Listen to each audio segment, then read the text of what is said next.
Assalamualaikum warahmatullahi wabarakatuh. Kembali lagi dengan gua Hamzah Abraham di channel Konspirasi Kebablasan. Wah, kemarin gua udah nge-react satu video tentang perpolitikan Indonesia. Ya, ringan-ringan dulu aja ya. Waduh, segitu ringan. Oke, kembali lagi ya. Gua bakal nge-react satu video yang sedang viral dan hits. Kalau kemarin gua ngebahas tentang perpolitikan dalam negeri, sekarang gua mau pindah ke mancanegara. Waduh, ada video apa yang gua bakal react nih ya yang sedang viral?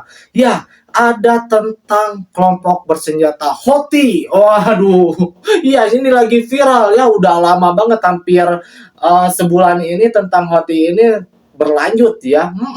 Masih viral karena Houthi ini sedang membela negeri Palestina. Wah, iya, saking membelanya dia berani berkorban ya, diserang oleh Amerika dan Inggris. Ya, dikarenakan kelompok Houthi ini mencegat atau melarang masuk kapal-kapal kargo. Iya, yang mau bertujuan ke Israel. Tentunya peperangan tersebut bukan hanya peperangan dingin, tapi udah kontak fisik ya. Karena rudal-rudal kelompok Houthi udah menyerang kapal-kapal perang Amerika dan sekutunya. Wah, meluas ya. Oke, tapi kok judulnya kontradiktif ya? Houthi ini membela Palestina, tapi judulnya hati-hati. Houthi ini bukan Islam. Waduh, makanya langsung aja pantengin dah ya komplitnya seperti apa di video berikut ya. Oke, kita mulai. Selama hampir 2 bulan terakhir, perang antara Israel dan Hamas telah meluas, melibatkan kelompok-kelompok perlawanan di luar Gaza ikut turut serta membela Palestina. Salah satunya adalah kelompok Houthi. Houthi merupakan gerakan Islam politik bersenjata yang didirikan pada tahun 92 di Yaman. Kelompok ini tumbuh di utara Yaman sebagai gerakan kebangkitan agama untuk aliran Islam Syiah Zaidi. Jadi ini udah dapat poinnya kita ya. Jadi kelompok bersenjata Houthi ini bukan tentara resmi Yaman ya, itu poinnya ya. Dan di sini poinnya Houthi ini mempunyai mazhab ataupun aliran Syiah. Nah, garis bawahnya di situ ya. Oke, kita lanjut lagi. Kelompok Houthi Yaman selama ini sering dituding sebagai sekutu dekat Iran. Lalu kira-kira apa hubungan Houthi di Yaman dengan Iran dan sedekat apa hubungan mereka? Kelompok Houthi kembali menjadi pusat perhatian dunia setelah kelompok ini melakukan penyerangan terhadap kapal-kapal AS, Inggris, dan lain sebagainya di Laut Merah.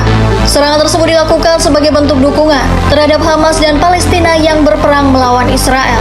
Muncul tuduhan kalau serangan Houthi tersebut adalah atas perintah dari Iran yang merupakan sekutunya.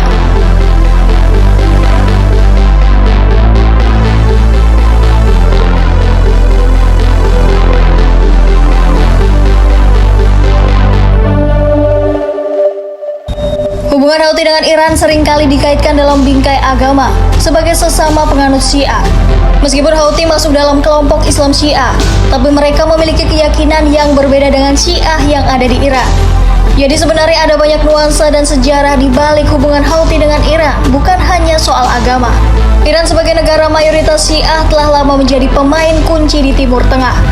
Bahkan Iran diketahui mendukung kelompok Syiah di berbagai negara, termasuk Houthi di Yaman. Hubungan keduanya terjalin seiring dengan meningkatnya ketegangan antara Iran dan Arab Saudi.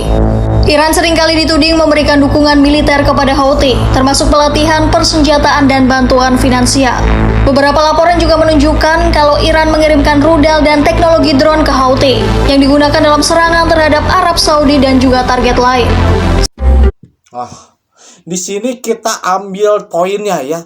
Ternyata di balik Houthi ini ada negara Iran. Waduh, tentunya ini negara Iran disebut-sebut ya Syiah terbesar penduduknya ya, dan pemerintahannya dipegang oleh aliran Syiah tentunya ya. Dan Houthi ini tentunya beralirkan Syiah, dan dana bersenjataannya didukung oleh Iran ya, termasuk kayak Irak, Suriah ya, masih banyak lagi ya. Lebanon itu apa ya? Kalau di Lebanon Hizbullah ya. Nah, itu termasuk bagian dari Iran. Tentunya ini tadi di akhir beritanya, di akhir penjelasannya bahwa Iran dengan sengajanya memberikan ya fasilitas senjata kepada Houthi untuk menyerang target-target tertentu, termasuk Arab Saudi. Waduh, ada apa ya sebenarnya ini ya dari balik ini semua? Kita lanjut aja.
Dentuman keras terdengar di langit ibu kota Arab Saudi. Oke, dari tadi pemberitaan tadi ternyata Houthi ini bukan hanya bersih tegang dengan Barat ya, ternyata internal negaranya pun juga bersih tegang ya. Ada peperangan kontak fisik yang sangat dahsyat antara tentara resminya Yaman dan juga kelompok Houthi. Wah, ini berarti makin jelimet ya tentang Jazirah Arab ini. Iya, tentunya ini atas peran yang sangat sentral dari negeri Iran. Iya, kalau untuk Yaman, itu tuh khusus untuk Yaman, pemerintah resminya adalah Sunni. Betul. Dan ada pemberontakan ataupun serangan terhadap tentara resminya dari kelompok Syiah yaitu Houthi. Berbeda terbalik dengan yang terjadi di Suriah. Kalau di Suriah itu pemerintahnya yang sudah Syiah dan berperang melawan penduduknya yang Sunni. Nah, ini tentunya negeri Arab ini sedang berjelimet dengan Syiah ya. Iya, kelompok Syiah. Oke, kita lanjut lagi. Seperti apa sih negeri Iran dan Syiah selanjutnya? Oke, kita lihat lagi. Di Riyadh akibat serangan rudal balistik dari kelompok Houthi.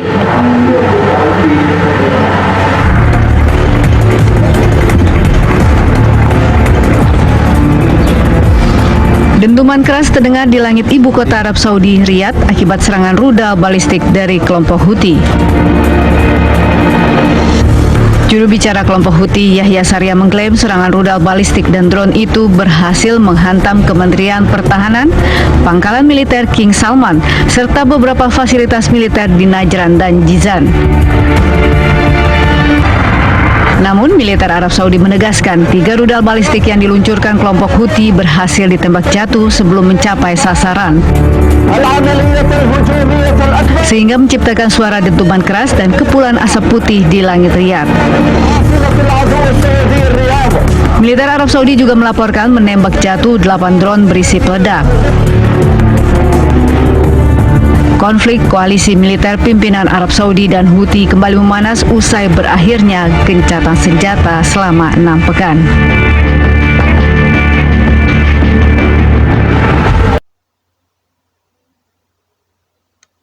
Oke, di sini kita menegaskan lagi ya. Ternyata Houthi itu bukan berperang melawan Barat saja ataupun internal negaranya, tapi Houthi pun juga menyerang Arab Saudi. Waduh, ini ada apa ya?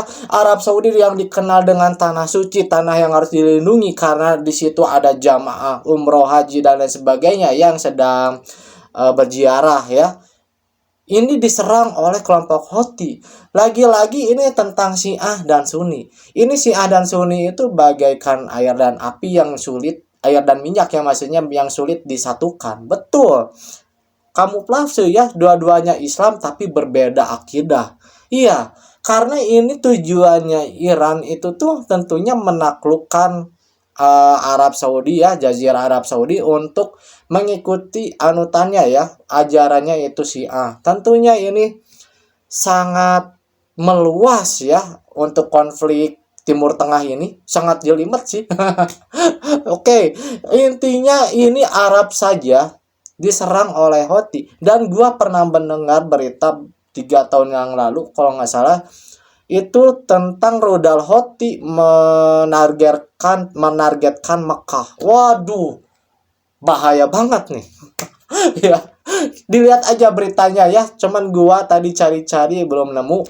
Coba dilihat lagi oleh para netizen. Pasti ada, karena gua waktu itu saking tercengangnya kok Mekah diserang oleh Islam. Waduh, ya. Kita lanjutin lagi. Siapa itu Iran sebenarnya ya, di balik dalang ini semua. Oke, kita. Iran dikenal sebagai salah satu negara yang memiliki penduduk paling ramah di dunia dan sangat terbuka terhadap orang asing. Masih banyak orang yang menyangka bahwa orang-orang Iran adalah orang Arab dan mereka berkomunikasi menggunakan bahasa Arab. Padahal orang-orang Iran bukanlah orang Arab, mereka berasal dari ras Indo-Eropa atau Arya dan berbicara dengan bahasa Farsi atau Persia. Karena hal itulah, negara-negara barat lebih mengenal Iran dengan sebutan Persia. Negara ini merupakan negara epicentrum global Islam Syiah. Terdapat sekitar 90% hingga 95% dari total penduduk Iran menganut kepercayaan ajaran tersebut. Syiah adalah Oke ya, Iran itu negara penganut Syiah terbesar di dunia. 95%-nya penganut Syiah ya tentunya ya. Dan ini Syiah ini sangat dominan di Timur Tengah ya, dengan kekuatan nuklirnya. Wah ya, dengan kekuatan militernya sangat dominan ya. Jadi gampang dan mudah untuk mengendalikan kawasan Timur Tengah ya. Oke, lanjut lagi. Dari tadi gua Syiah tuh apa sih? Ya gua belum jelasin ya. Tapi bukan gua yang jelasin, karena gua tentunya ada keterbatasan ilmu. Kita jelaskan aja di video berikut. Kepercayaan ajaran tersebut. Syiah adalah salah satu ajaran agama atau sekte dalam agama Islam. Dalam keyakinan Syiah dikatakan bahwa Nabi Muhammad menunjuk Ali bin Abi Thalib sebagai penggantinya dan imam setelahnya. Syiah merupakan golongan yang menyanjung dan memuji Sayyidina Ali secara berlebihan karena mereka beranggapan bahwa Ali berhak menjadi khalifah pengganti Nabi Muhammad SAW berdasarkan wasiatnya, sedangkan khalifah yang lain seperti Abu Bakar, Umar bin Khattab, Utsman bin Affan dianggap sebagai perampas khilafah. Dalam buku panduan MUI dengan tema Mengenal dan Mewaspadai Penyimpangan Syiah di Indonesia, ajaran Syiah dinilai menyimpang, menyalahi akidah dan syariat. Penyimpangan ajaran Syiah itu diantara lain adalah penyimpangan paham tentang orisinalitas Wow, jadi Syiah itu tuh menyimpang akidah dari mayoritas umat muslim Indonesia ya, yang menganut Ahlussunnah wal Jamaah ya. Ini sangat menyimpang dikarenakan dari ibadahnya pun berbeda ya. Dari akidahnya pun berbeda. Al-Quran pun direvisi. Waduh, malah yang lebih parahnya lagi, di Iran itu punya Ka'bahnya sendiri. Iya, punya tempat sucinya sendiri. Iya, jadi mereka membuat replika Mekah seperti itu ya. Waduh, ini sangat menyesatkan. Iya, tentunya sangat menyesatkan. Dan MUI ya, Majelis Ulama Indonesia, udah menerbitkan satu buku bahayanya Syiah. Wah, udah berarti ini Syiah udah jelas-jelas bukan Islam ya, untuk bagi penganut Sunni ya. Oke, kita lanjut lagi. Quran.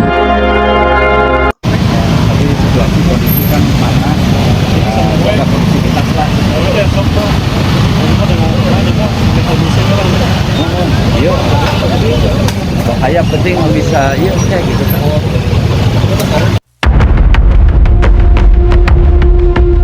Situasi mencekam tergambarkan di kawasan Geger Kalong, Kecamatan Sukasari, Kota Bandung, Jawa Barat pada Jumat, 28 Juli 2023, malam. Pihak kepolisian pun berjaga di kawasan tersebut. Pemicunya adalah adanya dugaan warga terhadap aktivitas sekelompok orang di wilayah tersebut. Menurut warga, itu adalah bagian dari aktivitas aliran sesat, bahkan diklaim sudah cukup lama terjadi. Karena semakin mengkhawatirkan, warga pun bermaksud membubarkan aktivitas yang diduga sesat itu. Diketahui, sebuah video yang merekam aktivitas tidak biasa di wilayah Geger Kalong, viral di media sosial. Rekaman menunjukkan, sekumpulan orang terlihat menari di tengah suasana ruangan yang diterangi cahaya berwarna merah. Waduh, ternyata Syiah udah masuk Indonesia. Waduh, bahaya ya. Ini bahaya untuk penganut Sunni ya, Sunnah wal Jamaah. Dan gua sebenarnya udah tahu Syiah itu udah masuk Indonesia udah lama. Tokoh-tokoh Syiahnya juga udah diundang di televisi kita. Iya, televisi mainstream kita. Iya, sudah dikasih ruang.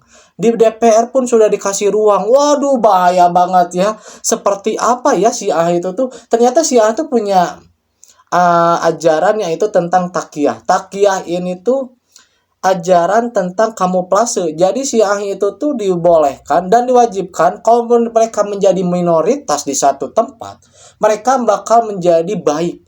Dan mereka membaur dengan umat muslim pada umumnya. Nah, ini yang bahaya. Tapi kalau sudah menjadi mayoritas, mereka yang akan mengendalikan. Ini terjadi kepada negeri Suriah. Iya, awalnya negeri Suriah itu Sunni ya, berbasis Sunni ya, Ahlul Bait, dan juga ya kita tahu ya, Suriah itu dikenal dengan para ulamanya. Tapi dengan akidah Syiah takyah tadi, berkamuflase Syiah baik ya, berpura-pura membaur.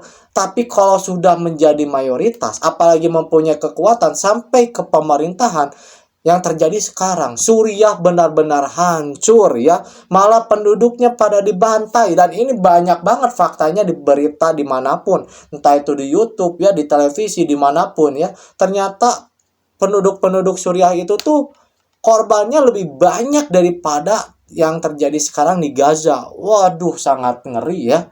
Oke, kita lanjut lagi.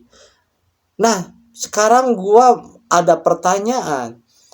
Ini kalau begitu tadi di awal kelompok Houthi Syiah membela Palestina, berarti Hamas, kelompok Hamas juga Syiah dong. Nah, ini pertanyaan banyak sekali ya di kalangan umat muslim di Indonesia.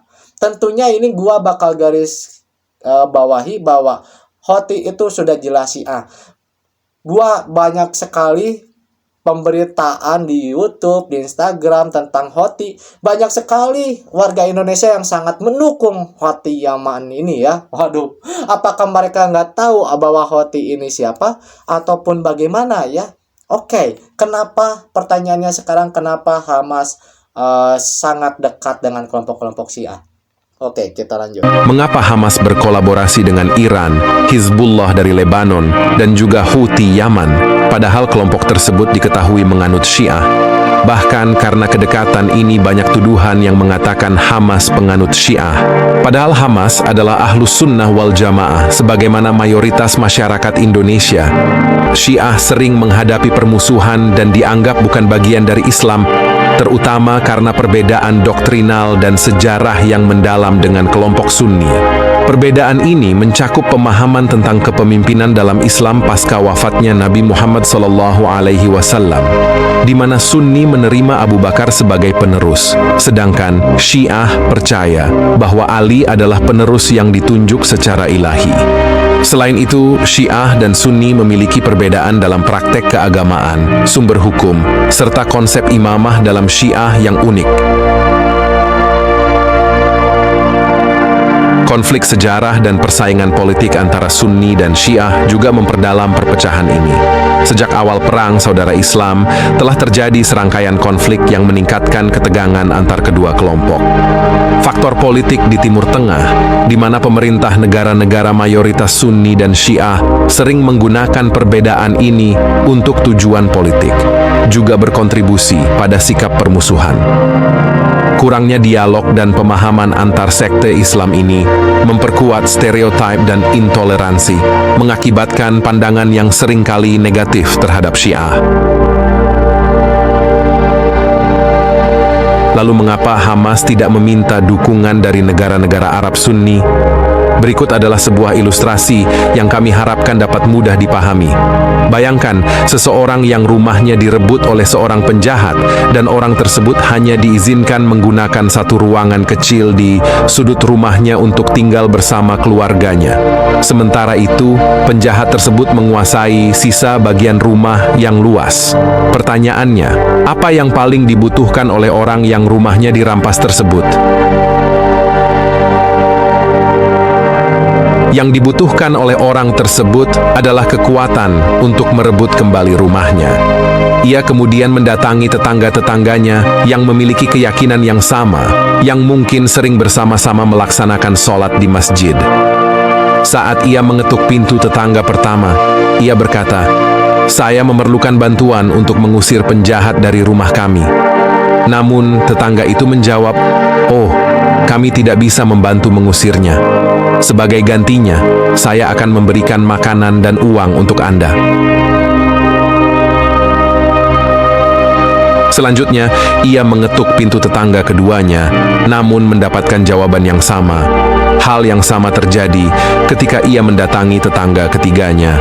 Padahal mereka semua adalah rekan seiman, satu keyakinan, sama-sama ahlus sunnah wal jamaah. Di tengah-tengah rumah-rumah itu terdapat sebuah rumah yang dihuni oleh seorang penganut Syiah.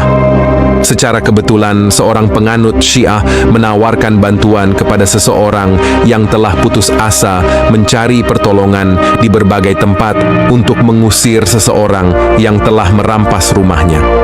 Semua pihak yang dia datangi sebelumnya menolak memberikan bantuan, kecuali penganut Syiah tersebut. Oleh karena itu, ia berkata, "Saya akan memberikan Anda bantuan, senjata, dan peralatan perang yang diperlukan untuk bertarung melawan pemilik rumah tersebut." Apakah bantuan tersebut akan diterima? Jika dalam konteks ini, bantuan tersebut diberikan dengan syarat agar pemilik rumah berpindah keyakinan menjadi Syiah, pasti salah. Tapi jika bantuan itu diberikan tanpa syarat, sebagai bentuk dukungan kemanusiaan, pasti tidak masalah. Seandainya kita ingin mencari kesalahan, maka lebih tepat menyalahkan tetangga-tetangganya yang sesama ahlu sunnah. Mengapa mereka tidak membantu saudaranya sendiri? Ini adalah situasi yang terjadi di Palestina, sebagaimana yang terjadi pada Hamas. Khaled Mashal, pemimpin Hamas, menjelaskan dalam wawancaranya dengan TV Arabia mengenai hal ini. Dia menguraikan bahwa banyak orang bertanya mengapa Hamas memiliki hubungan dekat dengan Syiah. Khalid Mal menjawab, "Sebenarnya kami berharap tetangga-tetangga kami, saudara-saudara kami yang seiman atau sesama bangsa Arab dari negara-negara Arab di sekitar kami memberikan bantuan kepada kami. Namun, mereka tidak memberikan bantuan yang kami perlukan. Jika ada bantuan, hanya sebatas bantuan logistik, seperti makanan atau uang. Tetapi yang benar-benar memberikan kami apa yang kami butuhkan, yakni kekuatan dan senjata, adalah Iran." Bagaimana mungkin kami menolak bantuan? Khaled Mashal menyatakan bahwa mereka lebih memilih bantuan dari saudara seiman. Bagi mereka yang menyalahkan Hamas karena mendekati Iran dan menerima bantuan dari negara tersebut, Khalid menantang mereka untuk membuka pintu bantuan mereka sendiri. "Gantikan posisi Iran dan saya pasti akan meninggalkan Iran dan lebih senang berada bersama kalian," ujar Khalid sebagai jawabannya. Oke, videonya sudah selesai. Di sini menegaskan bahwa Hamas bukan Syiah, tapi Hamas menerima bantuan dari Syiah. Dikarenakan pemimpin-pemimpin negeri Arab yang katanya Sunni ini ya, acuh tak acuh. Iya, karena mereka mempunyai kepentingan dengan dunia barat mungkin, atau takut atau sudah cinta dunia. Iya, ini tentunya sangat miris ya. Hamas terpaksa menerima bantuan, tapi kalau ada yang tetap menyalahkan kenapa Hamas ini menerima bantuan dari Syiah. Tadi dari pemimpin Hamas sendiri memberikan tantangan yang bilang tadi ya, yang menyebutkan kenapa Hamas harus menerima bantuan dari Syiah ya. Silahkan kalian gantikan Iran. Waduh, ini sangat berat ya. Ya, oke, tadinya gua bakal selesaikan semuanya ini tentang konspirasi karena ada konspirasi yang lebih berat lagi. Iya, gua bakal bawa konflik Laut Merah ini, konflik Timur Tengah ini dengan politik Indonesia. Waduh, sangat jauh ya, tapi ini berkaitan. Cuman waktunya terlalu kepanjangan. Nanti aja gua bakal bikin part 2-nya. Waduh, ya. Ya, karena ini merujuk kepada hadis Nabi bahwa nanti pemimpin atau peperangan akhir zaman nanti pemimpin Islam bakal memerangi Jazirah Arab. Iya, yang gua tangkap adalah kenapa diperangi oleh pemimpin Islam di akhir zaman, karena Jazirah Arab sekarang udah dibutakan oleh dunia. Iya. Dan yang keduanya bakal memerangi Iran, yaitu Persia. Waduh, sangat seru. Oke, nanti gua bahas di part 2 ya. Makanya jangan lupa untuk like, komen, dan subscribe. Assalamualaikum warahmatullahi wabarakatuh.